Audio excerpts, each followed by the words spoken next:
Welcome to NCN news. నా పేరు ప్రశాంతి. బులెటిన్లో ముందుగా హెడ్లైన్స్ చూద్దాం. ప్రజల ఆకాంక్షలకు అనుగుణంగా రాష్ట్ర బడ్జెట్. తణుకు ఎమ్మెల్యే ఆరిమిల్లి రాధాకృష్ణ వెల్లడి.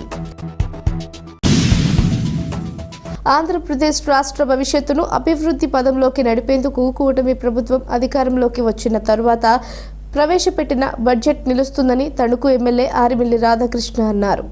శాసనసభలో 2025-26 వార్షిక బడ్జెట్ను 3.22 లక్షల కోట్ల రూపాయలతో ప్రవేశపెట్టి ప్రజల ఆకాంక్షలకు అనుగుణంగా కేటాయింపులు చేసిన ముఖ్యమంత్రి చంద్రబాబు నాయుడు, ఉప ముఖ్యమంత్రి పవన్ కళ్యాణ్, ఆర్థిక శాఖ మంత్రి పయ్యావుల కేశవులకు ఎమ్మెల్యే రాధాకృష్ణ కృతజ్ఞతలు తెలిపారు. ఈ సందర్భంగా ఆయన మాట్లాడుతూ ప్రజల సంక్షేమం, అభివృద్ధితో పాటు ఉద్యోగ అవకాశాలు కల్పించే దిశగా తీసుకున్న నిర్ణయాలు రాష్ట్రానికి అద్భుతమైన భవిష్యత్తును అందిస్తాయి అనడంలో ఎలాంటి సందేహం లేదన్నారు. ఎన్నికలకు ముందు ఇచ్చిన హామీలను 100% అమలు చేసే దిశగా కేటాయింపులు చేయడం అభినందనీయమన్నారు. ముఖ్యంగా అన్నదాత సుఖీభవ కోసం 6,300 కోట్లు, 2025-26 విద్యా సంవత్సరం నుంచి అమలు చేయబోయే తల్లికి వందనం పథకానికి 9,407 కోట్లు, ఏపీ జీవనాడి అయిన పోలవరం ప్రాజెక్టు కోసం 6,705 కోట్ల మేర బడ్జెట్లో కేటాయింపులు చేయడం రాష్ట్ర అభివృద్ధికి నిదర్శనమన్నారు. అంతేకాకుండా బీసీ సంక్షేమానికి 47,456 కోట్లు, పాఠశాల విద్యాశాఖకు 31,805 కోట్లు కేటాయించడం జరిగిందన్నారు. రాష్ట్రంలో ప్రధాన వనరైన వ్యవసాయాన్ని ప్రాథమిక రంగంగా గుర్తించి 48,000 కోట్లు కేటాయించినట్లు తెలిపారు. గత వైసీపీ ప్రభుత్వం తీసుకున్న నిర్ణయాల కారణంగా ఆర్థిక సవాళ్లు ఎదుర్కొంటోన్న ముఖ్యమంత్రి చంద్రబాబు నాయుడు బడ్జెట్ కేటాయింపుల్లో ఆయనకు ఆయనే సాటి అని మరొకసారి నిరూపించుకున్నారని అన్నారు. రాష్ట్రంలో విద్య, వైద్యం బలోపేతం చేసే దిశగా రాష్ట్ర బడ్జెట్ను రూపొందించారని తణుకు ఎమ్మెల్యే రాధాకృష్ణ అన్నారు. కూటమి ప్రభుత్వం ఏర్పడిన తర్వాత ఈరోజు అసెంబ్లీలో ఆర్థిక శాఖ మంత్రులు పయ్యావుల కేశవ్ గారు పూర్తి స్థాయి బడ్జెట్ని ప్రవేశపెట్టడం జరిగింది.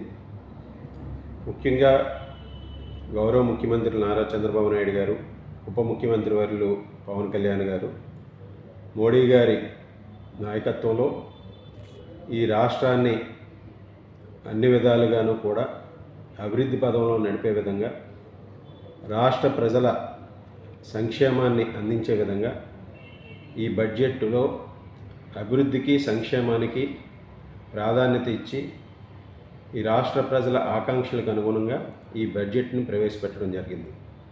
గత వైఎస్ఆర్ కాంగ్రెస్ పార్టీ ప్రభుత్వం ఏదైతే ఈరోజు రాష్ట్రానికి ఎన్నో ఇబ్బందులకు గురి చేసి ఆర్థిక వ్యవస్థలన్నింటినీ కూడా అస్తవ్యస్తంగా తయారు చేసి రాష్ట్రాన్ని అధోగతి పాలు చేసిందో, అటువంటి ఆర్థిక ఇబ్బందుల నుంచి ఈరోజు రాష్ట్రాన్ని గాడిలో పెట్టే విధంగా, అన్ని వర్గాల ప్రజలకి న్యాయం చేసే విధంగా ఈరోజు బడ్జెట్ కేటాయింపులు చేయడం జరిగింది. ముఖ్యంగా ఈరోజు సూపర్ 6 పథకాలు ఏదైతే ఉన్నాయో వాటికి బడ్జెట్లో కేటాయింపులు చేసి ఇచ్చిన హామీలన్నీ కూడా అమలు చేసే విధంగా ఈరోజు ప్రభుత్వం ముందుకు వెళ్తుంది. ఈరోజు చంద్రబాబు నాయుడు గారు ఎన్ని ఇబ్బందులున్నా ఈరోజు ఇచ్చినటువంటి హామీల్లో ముఖ్యంగా ఈరోజు మనం దేశంలో ఏ రాష్ట్రంలోనూ కూడా అమలు చేయని విధంగా పెన్షన్ని దాదాపు 64 లక్షల మందికి సంవత్సరానికి 33,000 కోట్ల రూపాయలు పెన్షన్ ద్వారా అందించడం జరుగుతుంది. 4,000 పెన్షన్ ఇచ్చేటటువంటి రాష్ట్రం ఈరోజు దేశంలో ఒక్క ఆంధ్రప్రదేశ్ రాష్ట్రం మాత్రమే.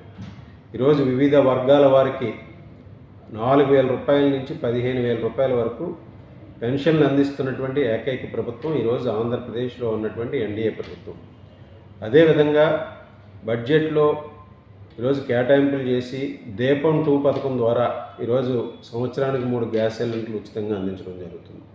అదేవిధంగా ఈరోజు బడ్జెట్లో సూపర్ 6 హామీల్లో భాగమైనటువంటి అన్నదాత సుఖీభవ పథకం ద్వారా ప్రతి రైతుకి కూడా 20,000 రూపాయలు ఈ సంవత్సరం నుంచి ఇచ్చే విధంగా ఈరోజు బడ్జెట్లో కేటాయింపులు చేయడం జరిగింది.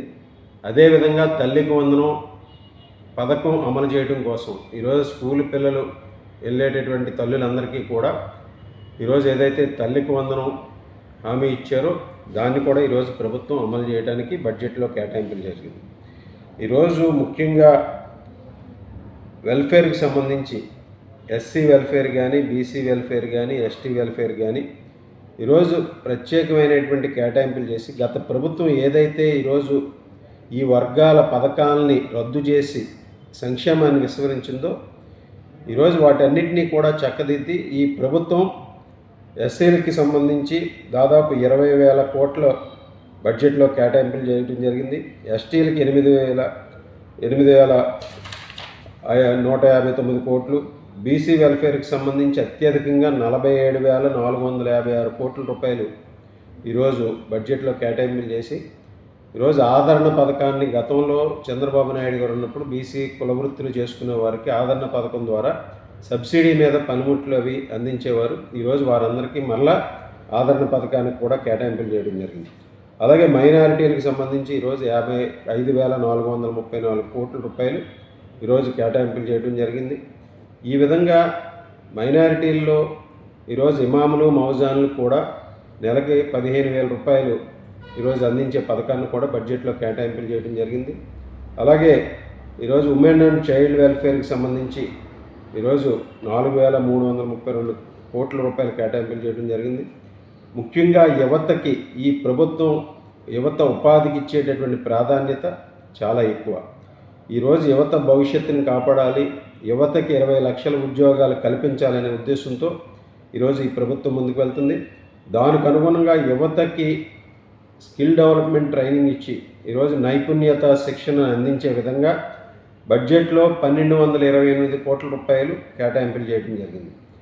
అలాగే ఈరోజు స్కూల్ ఎడ్యుకేషన్కి సంబంధించి నారా లోకేష్ గారి నాయకత్వంలో ఈ ప్రభుత్వం ఏర్పడిన తర్వాత అనేక సంస్కరణలు తీసుకొచ్చి ఈరోజు ప్రాథమిక విద్యలో 31,805 కోట్ల రూపాయలు అత్యధికంగా ఈరోజు బడ్జెట్లో కేటాయింపులు చేశారు.